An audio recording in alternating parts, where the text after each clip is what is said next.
നമസ്കാരം. കേരളത്തിലെ CPM സമീപകാലത്ത് നേരിടുന്ന രാഷ്ട്രീയ തിരിച്ചടികൾ പാർട്ടിക്കുള്ളിൽ തന്നെ ഗൗരവമായ ചർച്ചകൾക്ക് വഴിയൊരുക്കിയിരിക്കുകയാണ്.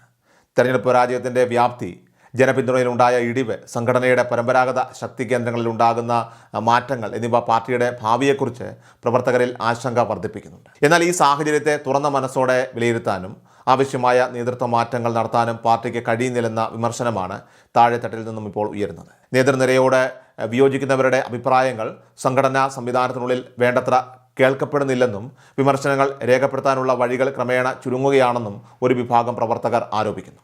പ്രധാന സ്ഥാനങ്ങളിൽ എത്തുന്നവർ നിലവിലെ നേതൃത്വത്തോട് പൂർണ്ണമായിട്ട് യോജിക്കുന്നവരായതിനാൽ തന്നെ സ്വതന്ത്രമായിട്ടുള്ള രാഷ്ട്രീയ വിലയിരുത്തലുകൾക്ക് അവസരം കുറയുന്നതായിട്ടും അഭിപ്രായമുണ്ട്. പാർട്ടി നേരിടുന്ന പ്രതിസന്ധി തെരഞ്ഞെടുപ്പ് തോൽവിയിൽ മാത്രം ഒതുങ്ങുന്നതല്ലെന്നും അത് ജനങ്ങളുമായും സാധാരണ പ്രവർത്തകരുമായും നേതൃത്വത്തിനുണ്ടായിരുന്ന ബന്ധം ദുർബലമാകുന്നതാണ് കൂടുതൽ അപകടകരമെന്നും വിമർശകർ ഇവിടെ പറയുകയാണ്.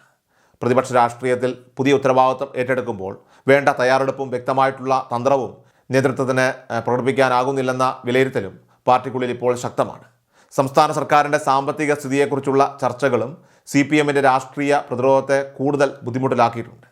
പുതിയ സർക്കാർ അധികാരത്തിലെത്തിയ ശേഷം പ്രസിദ്ധീകരിച്ചിരിക്കുന്ന സാമ്പത്തിക രേഖകളെയും ബജറ്റ് പ്രഖ്യാപനങ്ങളെയും ശക്തമായി ചോദ്യം ചെയ്യാൻ പ്രതിപക്ഷം ശ്രമിച്ചെങ്കിലും അതിന് വ്യക്തതയുള്ള ബദൽ കാഴ്ചപ്പാട് മുന്നോട്ട് വയ്ക്കാനായോ എന്ന ചോദ്യം പ്രവർത്തകർ തന്നെ ഉയർത്തുന്നുണ്ട്. സർക്കാരിനെതിരെ ഉന്നയിച്ച പല ചോദ്യങ്ങൾക്കും ഭരണപക്ഷം കണക്കുകളും രേഖകളും നിരത്തി മറുപടി നൽകിയതോടെ പ്രതിപക്ഷത്തിൻ്റെ ആക്രമണത്തിന് ആവശ്യമായ രാഷ്ട്രീയ മൂർച്ച അത് ലഭിച്ചില്ലെന്ന വിലയിരുത്തലുമുണ്ട്. വിഷയങ്ങൾ പഠിക്കാതെ പ്രതികരിക്കുന്നതും വൈകിയെത്തുന്ന വിശദീകരണങ്ങളും പാർട്ടിയുടെ വിശ്വാസ്യതയെ ബാധിക്കുന്നതായി വിമർശനങ്ങളൊക്കെ തന്നെ ഉയരുന്നുണ്ട്. ഭരണത്തിലിരുന്ന കാലത്ത് സ്വീകരിച്ച സാമ്പത്തിക നയങ്ങളെക്കുറിച്ചുള്ള ചോദ്യങ്ങൾക്കും ഇപ്പോഴത്തെ സർക്കാർ ഉന്നയിക്കുന്ന ആരോപണങ്ങൾക്കും കൃത്യമായ മറുപടി നൽകേണ്ട ഉത്തരവാദിത്വം CPMനുണ്ട്. എന്നാൽ പഴയ നിലപാടുകളൊക്കെ വിശദീകരിക്കുന്നതിലോ പുതിയ സാമ്പത്തിക സമീപനം അവതരിപ്പിക്കുന്നതിലോ പാർട്ടി വിജയിക്കുന്നില്ലെന്നാണ് വിമർശകരുടെയൊക്കെ തന്നെ അഭിപ്രായം. സർക്കാരിൻ്റെ ഓരോ നടപടിയെയും എതിർക്കുക എന്നതിന് പകരം കണക്കുകളൊക്കെ കൃത്യമായി പരിശോധിച്ച് ജനങ്ങൾക്ക് മനസ്സിലാകുന്ന ഭാഷയിൽ ബദൽ നിർദ്ദേശങ്ങൾ നൽകണമെന്ന ആവശ്യം പാർട്ടിക്കുള്ളിൽ തന്നെ ഇപ്പോൾ ഉയരുകയാണ്. സംസ്ഥാനതല രാഷ്ട്രീയ തിരിച്ചടികൾക്കൊപ്പം ജില്ലാ സംഘടനകളിലെ ആഭ്യന്തര തർക്കങ്ങളും CPMനെ സംബന്ധിച്ച് ഏറെ അലട്ടുന്നുണ്ട്. പ്രത്യേകിച്ചും കണ്ണൂർ പോലെയുള്ള പരമ്പരാഗത ശക്തി കേന്ദ്രങ്ങളിൽ നേതൃ പദവികളെ ചൊല്ലിയുള്ള അഭിപ്രായ വ്യത്യാസങ്ങൾ സംഘടനയുടെ പ്രവർത്തനത്തെ ബാധിക്കുന്നതായിട്ടും റിപ്പോർട്ടുകളുണ്ട്. മുതിർന്ന നേതാക്കളെയൊക്കെ തന്നെ മറികടന്ന് വിശ്വസ്തരായ ചിലരെ പ്രധാന പദവികളിൽ എത്തിച്ചെന്ന ആരോപണം അത് പ്രവർത്തകർക്കിടയിൽ വലിയ രീതിയിലുള്ള അസ്വാരസ്യം ഇപ്പോൾ വർദ്ധിപ്പിച്ചിട്ടുണ്ട്. നേതൃത്വത്തിലുള്ള വ്യക്തികളെക്കുറിച്ച് വിവിധ തരത്തിലുള്ള വ്യക്തിപരവും ഭരണപരവുമായിട്ടുള്ള ആരോപണങ്ങൾ പൊതുരംഗത്ത് ഉയരുന്നുണ്ടെങ്കിലും അവ സ്ഥിരീകരിക്കപ്പെടാത്ത സാഹചര്യത്തിൽ പാർട്ടി സുതാര്യമായ അന്വേഷണം നടത്തണമെന്ന ആവശ്യമാണ് പ്രസക്തമാകുന്നത്. ആരോപണങ്ങളെ മൂടിവെക്കുന്നതും ചോദ്യം ചെയ്യുന്നവരെ ശത്രുക്കളായിട്ട് കാണുന്നതും സംഘടനയുടെ വിശ്വാസ്യതയ്ക്ക് ദോഷകരമാകുമെന്ന് വനിതാ നേതാക്കളടക്കമുള്ള ചിലർ ചൂണ്ടിക്കാണിക്കുന്നതായിട്ടും സൂചനകളുണ്ട്. വ്യക്തികളെ സംരക്ഷിക്കുന്നതിനേക്കാൾ സ്ഥാപനത്തിൻ്റെ മാന്യത സംരക്ഷിക്കുകയാണ് പാർട്ടിയുടെ ഉത്തരവാദിത്തമെന്ന നിലപാടാണ് താഴെത്തട്ടിൽ ശക്തമാകുന്നത്. ആഭ്യന്തര ചർച്ചകൾക്ക് അവസരം നൽകാതെയും ഭിന്നാഭിപ്രായങ്ങളെ അച്ചടക്കലംഘനമായിട്ട് ചിത്രീകരിച്ചും മുന്നോട്ടു പോയാൽ പരമ്പരാഗതമായി പാർട്ടിക്കൊപ്പം ഉണ്ടായിരുന്ന പ്രവർത്തകരുടെ പോലും വിശ്വാസം നഷ്ടപ്പെടാൻ സാധ്യതയുണ്ടെന്നും രാഷ്ട്രീയ നിരീക്ഷകർ വിലയിരുത്തുന്നു. ഇതിനിടെയാണ് കേന്ദ്ര അന്വേഷണ ഏജൻസികളുടെ നടപടികൾക്കെതിരായ പ്രതിഷേധവുമായിട്ട് ബന്ധപ്പെട്ട് നിരവധി CPM പ്രവർത്തകർ ദീർഘകാലമായിട്ട് ഇപ്പോൾ ജയിലിൽ കഴിയുന്നുവെന്ന വിഷയം പാർട്ടിക്കുള്ളിൽ പുതിയ അസ്വസ്ഥത സൃഷ്ടിച്ചിരിക്കുന്നത്. പാർട്ടിയിലെ ഒരു പ്രമുഖ നേതാവ്, അതും മുൻ മുഖ്യമന്ത്രിയായിരുന്ന പിണറായി വിജയൻ്റെ മകളുടെ കേസുമായി ബന്ധപ്പെട്ട് അദ്ദേഹത്തിൻ്റെ കുടുംബവുമായി ബന്ധപ്പെട്ട അന്വേഷണത്തിനെതിരെ പ്രതിഷേധിക്കാനാണ് ജില്ലാ നേതൃത്വം പ്രവർത്തകരെ വിളിച്ചുകൂട്ടിയതെന്നും പിന്നീട് സംഭവിച്ച സംഘർഷത്തിൻ്റെ നിയമപരമായിട്ടുള്ള ഉത്തരവാദിത്വം അത് മുഴുവൻ പ്രവർത്തകരുടെ മേൽ വന്നുവെന്നുമാണ് ഇപ്പോൾ അവരുടെ കുടുംബങ്ങൾ തന്നെ ഉന്നയിക്കുന്ന പരാതി. തുടക്കത്തിൽ ഇത് രാഷ്ട്രീയമായി നേരിടുമെന്ന് പറഞ്ഞ പാർട്ടി പിന്നീട് വിഷയത്തിൽ നിന്ന് അകലം പാലിച്ചതായിട്ട് കുടുംബാംഗങ്ങളൊക്കെ തന്നെ ആരോപിക്കുന്നു. വ്യക്തിപരമായ കേസിൽ പാർട്ടി ഇടപെടേണ്ടതില്ലെന്ന നിലപാട് സ്വീകരിക്കാനായിരുന്നു നേതൃത്വത്തിൻ്റെ തീരുമാനമെങ്കിൽ ആദ്യഘട്ടത്തിൽ പ്രവർത്തകരെ പ്രതിഷേധത്തിനായിട്ട് വിളിച്ചു വരുത്തിയത് എന്തിനാണെന്ന ചോദ്യമാണ് അവർ ഉന്നയിക്കുന്നത്.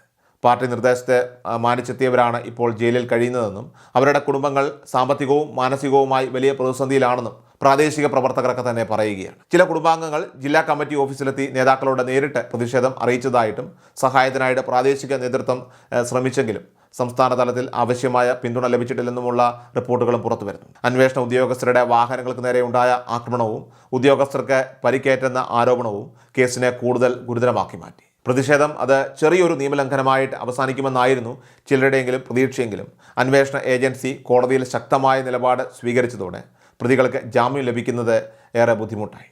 സംഭവത്തിൽ പ്രവർത്തകരെ മാത്രമല്ല പ്രതിഷേധം സംഘടിപ്പിച്ച നേതാക്കളെയും ഉത്തരവാദികളാക്കണമെന്ന് അന്വേഷണ സംഘം ആവശ്യപ്പെട്ടതായിട്ടാണ് വിവരം. ഇതോടെ കേസിൻ്റെ രാഷ്ട്രീയവും നിയമപരവുമായിട്ടുള്ള ഗൗരവം ഏറെ വർദ്ധിച്ചു. എന്നാൽ പ്രതിഷേധത്തിലേക്ക് പ്രവർത്തകരെ നയിച്ചവർ പുറത്തു നിൽക്കുമ്പോൾ നിർദ്ദേശമനുസരിച്ച പ്രവർത്തകർ മാത്രം ജയിലിൽ കഴിയുകയാണെന്ന വികാരം അത് ഇപ്പോൾ പാർട്ടിക്കുള്ളിൽ തന്നെ പടരുന്നുണ്ട്. കേസിൻ്റെ വസ്തുതകളും നിയമ നടപടികളുടെ നിലവിലെ ഘട്ടവും പ്രവർത്തകരുടെ കുടുംബാംഗങ്ങളോട് തുറന്നു പറയാൻ നേതൃത്വം തയ്യാറാകണമെന്നും അഭിഭാഷക സഹായവും കുടുംബ സഹായവും അത് ഉറപ്പാക്കണമെന്നും ആവശ്യമുണ്ട്. ഒരു പ്രക്ഷോഭത്തിൻ്റെ രാഷ്ട്രീയ നേട്ടം നേതൃത്വം ഏറ്റെടുക്കുകയും അതിൻ്റെ നിയമപരമായിട്ടുള്ള പ്രത്യാഘാതങ്ങളൊക്കെ സാധാരണ പ്രവർത്തകരുടെ മേൽ മാത്രം വിടുകയും ചെയ്യുന്ന രീതി അംഗീകരിക്കാനാവില്ലെന്നാണ് പാർട്ടിക്കുള്ളിൽ നിന്ന് വരുന്ന വിമർശനം. ജയിലിൽ കഴിയുന്ന പ്രാദേശിക നേതാക്കളെ തെളിവെടുപ്പിനും ചികിത്സയ്ക്കുമായിട്ട് കൈവിലങ്ങണിയിച്ച് കൊണ്ടുപോയതായുള്ള ദൃശ്യങ്ങൾ പുറത്തു വന്നതോടെ വിവാദം കൂടുതൽ ശക്തമായി മാറി. തിരുവനന്തപുരത്തെ പാർട്ടി പ്രവർത്തനങ്ങളിൽ സജീവമായിരുന്ന മുൻ ജനപ്രതിനിധിയും പ്രാദേശിക നേതാവുമായ IP ബിനുവിനോട് പോലീസ് സ്വീകരിച്ച സമീപനം മാനുഷികമല്ലെന്ന് അദ്ദേഹത്തെ പിന്തുണയ്ക്കുന്നവർ ആരോപിക്കുന്നു. ആരോഗ്യ പ്രശ്നങ്ങളുള്ള ഒരാളെ ആശുപത്രിയിലേക്ക് കൊണ്ടുപോകുമ്പോൾ പോലും കൈവിലങ്ങ് ഉപയോഗിച്ചതിനെതിരെ മനുഷ്യാവകാശപരമായിട്ടുള്ള ചോദ്യങ്ങളൊക്കെ തന്നെ ഉയർന്നിട്ടുണ്ട്. വിദ്യാർത്ഥി സംഘടനാ നേതാക്കളടക്കമുള്ള മറ്റ് പ്രതികളോടും സമാനമായിട്ടുള്ള രീതിയിലാണ് സ്വീകരിച്ചതെന്ന പരാതിയുമുണ്ട്. അതേസമയം കൂടുതൽ ഗുരുതരമായ നിരവധി കേസുകളിൽ പ്രതികളായ ചിലരെ കൈവിലങ്ങില്ലാതെ കോടതിയിലോ അന്വേഷണത്തിനോ കൊണ്ടുപോയ സംഭവങ്ങളൊക്കെ തന്നെ ചൂണ്ടിക്കാട്ടി ഇരട്ടത്താപ്പ് ആരോപിക്കപ്പെടുന്നു. പ്രതിയുടെ രാഷ്ട്രീയ ബന്ധം നോക്കാതെ സുരക്ഷാ ആവശ്യകതയും രക്ഷപ്പെടാനുള്ള സാധ്യതയും നിയമനിർദ്ദേശങ്ങളും പരിഗണിച്ചായിരിക്കണം കൈവിലങ്ങ് ഉപയോഗിക്കേണ്ടതെന്ന് നിയമവിദഗ്ധർ ഇവിടെ ഓർമ്മിപ്പിക്കുകയാണ്. പോലീസിന്റെ നടപടി നിയമാനുസൃതമാണോ പ്രതികാരമാണോ എന്നത് ബന്ധപ്പെട്ട അധികാരികൾ പരിശോധിക്കണമെന്ന ആവശ്യവും ഇപ്പോൾ ശക്തമാണ്. ഈ സംഭവത്തിൽ ഭരണകൂടത്തെ വിമർശിച്ച് ചില നേതാക്കൾ പ്രതികരിച്ചെങ്കിലും പാർട്ടിയുടെ ഉന്നത നേതൃത്വത്തിൻ്റെ മൗനം പ്രവർത്തകരെ കൂടുതൽ അസ്വസ്ഥരാക്കി മാറ്റി. IP ബിനു ഉൾപ്പെടെയുള്ളവരെ ജയിലിൽ സന്ദർശിക്കാനോ അവരുടെ കുടുംബങ്ങളുമായി സംസാരിക്കാനോ പ്രമുഖ നേതാക്കൾ തയ്യാറായില്ലെന്ന പരാതിയാണ് ഉയരുന്നത്. മുൻ ആരോഗ്യമന്ത്രി KK ശൈലജ അടക്കമുള്ള അപൂർവം ചില നേതാക്കൾ മാത്രമാണ് തടവുകാരുടെ അവസ്ഥയിൽ താല്പര്യം കാണിച്ചതെന്ന അഭിപ്രായവും പ്രവർത്തകർക്കിടയിലുണ്ട്.